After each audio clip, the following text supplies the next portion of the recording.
بسم اللہ الرحمن الرحیم۔ سورہ فاتحہ کے بعد سورہ بقرہ شروع کرنے سے پہلے میں اختصار کے ساتھ آپ کو یہ بتاؤں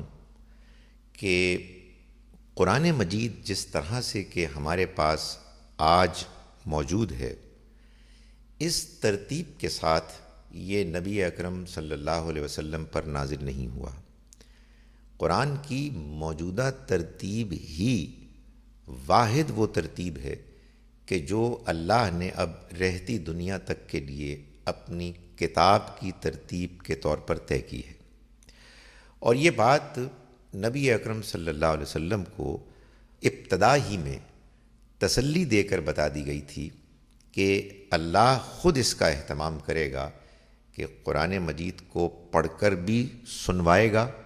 اور پھر اس کو جمع کرے گا اور اس کی وضاحت کرے گا۔ سورہ قیامہ سورہ نمبر 75 ہے،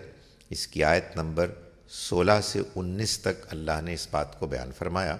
اور اس کی طرف اشارہ کر دیا کہ یہ ترتیب اپنے اندر کیا خوبیاں رکھے گی۔ سورہ ہجر میں جو 15ویں سورہ ہے، اس کی آیت نمبر 87 میں 87 میں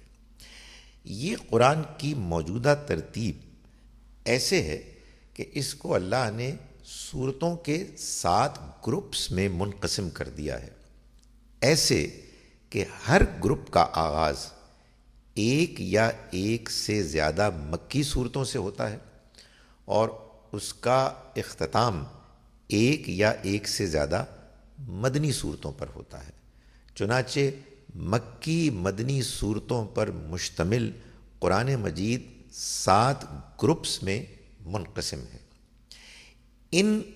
گروپس کے اندر بھی اس بات کا اہتمام کیا گیا ہے کہ 2 ایک ساتھ آنے والی صورتیں جوڑا جوڑا ہوں۔ چنانچہ 6 صورتوں کے علاوہ بقیہ 108 صورتیں قرآن مجید کی 54 جوڑوں پر مشتمل ہیں۔ یہ جوڑے ایسے ہیں کہ اگر جوڑے کے ایک حصے ایک سورہ میں کسی مضمون کے ایک پہلو کو بیان کیا گیا ہے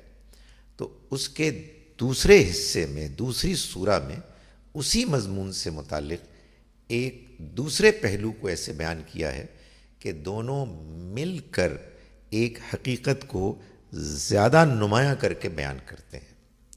اس کے علاوہ قرآن مجید میں ہر سورہ میں اس بات کا اہتمام کیا گیا ہے کہ سورہ مبارکہ چاہے چھوٹی ہو چاہے بڑی ہو، اس کا ایک نظم ہے، اس کے اندر ایک ترتیب ہے، اس میں ایک مرکزی مضمون مرکزی خیال موجود ہے۔ تمام آیات اس سورہ کی